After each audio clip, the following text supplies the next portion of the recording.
আসসালামু আলাইকুম। কেমন আছেন সবাই? আজকে আমি একটা নতুন ভিডিও নিয়ে চলে এলাম। শীত শেষ হয়ে যাইছে, তার জন্য ভাবলাম একটা পিঠি বানিয়ে নিই। মনে করলাম পাটিসাপটা পিঠি বানাবো। তার জন্য আমি ছাই মেরে নেব। তার আগে তিল তো ভেজে নিতেই হবে। তার জন্য আমি নেড়ে ভালো করে ভেজে নিলাম।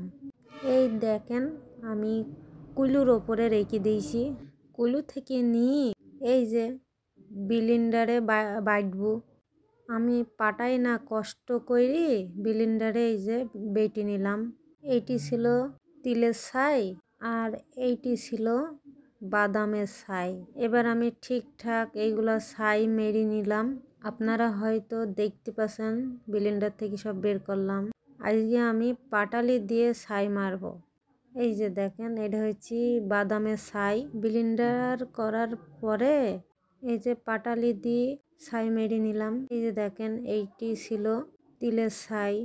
বাদামের ছাই মারার আগে আমি তিলের ছাইটা মেরে নিলাম। এই দেখেন চুলুতে কি করে ছাই মারতে হয়। তারপরে গামলায় আটা নিয়ে নিলাম। আমি একটু চালের আটা আর গমের আটা নিয়ে নিয়েছি এই গামলার মধ্যে। তারপরে আস্তে আস্তে পানি দিয়ে নাড়তে সেনতে এরাম করে ফেললাম। এই যে দেখেন, গুলাটা পাতলা করে ফেললাম। এই যে ওরং দিয়ে ঘুরতে গুলাটা সুন্দর করে ফেললাম। আপনারা হয়তো বা দেখতে পাচ্ছেন।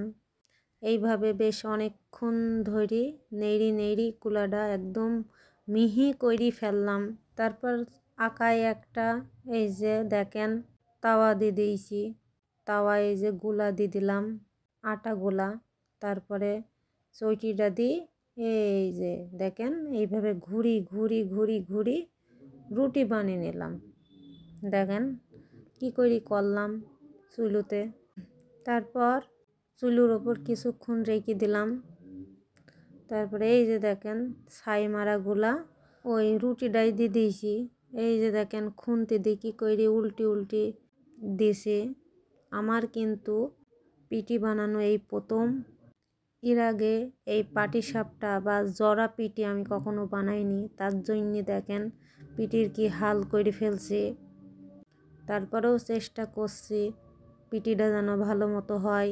এই যে দেখেন হয়ে গেল আমার পিঠিটা। এবার একটু তাতে একটু আঁচ করি, তারপরে এবার তুলে ফেলবো। তারপর দেখেন আবার আমি একটা গুলা দিলাম। গুলা দেওয়ার পরে ওইটা কিন্তু তিলের পিঠি হইল। এবার এইটা কিসের পিঠি হয় আপনারা দেখতে থাকেন। এই যে দেখেন আমি গুলি তাওয়ায় দিই, তারপরে ঘুরি গোল রুটি বানিয়ে ফেললাম। তারপরে এই যে দেখেন এটা হয়েছে নারকেলের। এই যে নারকেল আমি হাত দিয়ে এইখানে দিয়ে ফেললাম। এই যে দেখেন নারকেল দিয়ে সুন্দর করে ফেললাম। তারপরে এবার খুন্তি দিয়ে এটা সুন্দর করে উল্টি দেব। এই যে দেখেন এবার খুন্তি দিয়ে সুন্দর করে উল্টি দেব। এই যে মাঝখানে একটু কাঁচা হয়েছিল, সেইগুলো একটু নেড়ে একটু ঠিক করে নিলাম। আমি কিন্তু আজকে প্রথম পিঠি বানাছি। তারপরেও কেরাম হয়েছে জানিনি। আপনারা কিন্তু কমেন্ট করি আমাকে কিন্তু বলবেন যে পিঠিটা কেরাম হয়েছে। কাউকে তো আর খাওয়াইতে পারছে নি। এতগুলো আমার ফেসবুকে মানুষ, আমি কি করে এতগুলা পিঠি বানিয়ে খাওয়াবো বলেন? তো দেখেই মনে করেন আপনারা খেয়ে নিয়েছেন। তো কমেন্ট করে একটু ভালো কমেন্টই করেন। এই যে দেখেন উল্টি পিঠি বানিয়ে ফেললাম। চুলুর আছে। এই যে দেখেন জরা পিঠি আমার বানানো হয়ে গেল।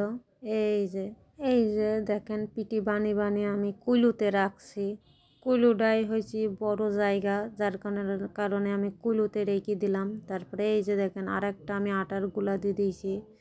তারপরে আবার আমি তিলের ছাই পিঠির উপর দিয়ে দিলাম, দিয়ে পিঠি বানিয়ে ফেলছি। দেখেন কি করে পিঠি বানাছি। এই যে দেখেন কি করে পিঠি বানাছি। এই যে অনেক করে ছাই রুটিতে দিয়ে দিয়েছি। এইবার আমি খুন্তিতে এবার উল্টি দেব। এই যে তলে লেগে যাইছি রুটির নিচে লেগে যাইছে, তাইতে একটু তেল দিয়ে দিলাম। তেলটা দেখিছেন কী দিয়ে দিলাম? বেগুনের ডানটা দিই। বেগুনের ওই ডানটি দিয়ে তেল সুন্দর করে চুবড়ে দিলে খুব সুন্দরভাবে দেওয়া যায়। আমি একদম গ্রামের অনুযায়ী পিটি বানিয়ে ফেললাম। এই যে দেখেন, মাঝখানে একটু কাঁচা ছিল বলে আমি এই যে অপেক্ষা করছিলাম কখন ওই মাঝখানের কাঁচাটা একটু ঠিক হবে। তারপরে এই যে দেখেন, আমি আবার উল্টে দিলাম। ক্যামেরাটা বাম হাত দিয়ে ধরেছিলাম বলে ভিডিওটা সুন্দরভাবে করতে পারিনি।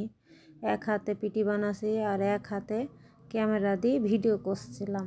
এই যে দেখেন, আবার আমি বেগুনের এই যে দিই আমি সুন্দর করে কড়াটা তাতে নিলাম, তেলটা তাতে নিলাম। তারপরে আবার ওরং দিই, আবার আটাগুলা দিয়ে দিলাম। তারপরে চইটি দিয়ে সুন্দর করে গোল করে নিয়েছি।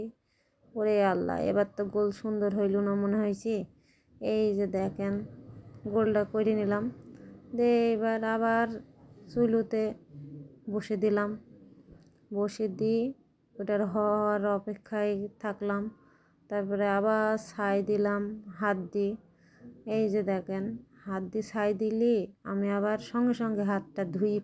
হাত দিয়ে ছাই দিলে আপনারা আবার ভেবেন না যে হাতটা আমি পরিষ্কার করিনি। এই যে দেখেন, আমি পানি দিয়ে হাতটা পরিষ্কার করে নিলাম। তারপরে আবার খুন্তিটা নিয়ে আবার এই দেখেন উল্টে উল্টে দিলাম, উল্টে উল্টে দেখছেন, উল্টে উল্টে সুন্দর করে দেখেন উঠছে না বলে আবার হয়েছে বেগুনের ডান্টে দিয়ে আবার তেল দিয়ে দিলাম। এই যে দেখেন, এবার সুন্দর করে উল্টে পিটি বানিয়ে ফেললাম। তো আমার ভিডিওটা ভালো লাগলে লাইক কমেন্ট শেয়ার করেন, ফেসবুকে লাইক দেন, আর আমার ইউটিউবে অবশ্যই একটা সাবস্ক্রাইব করে দিন। ভালো থাকবেন, সুস্থ থাকবেন। আল্লাহ হাফেজ।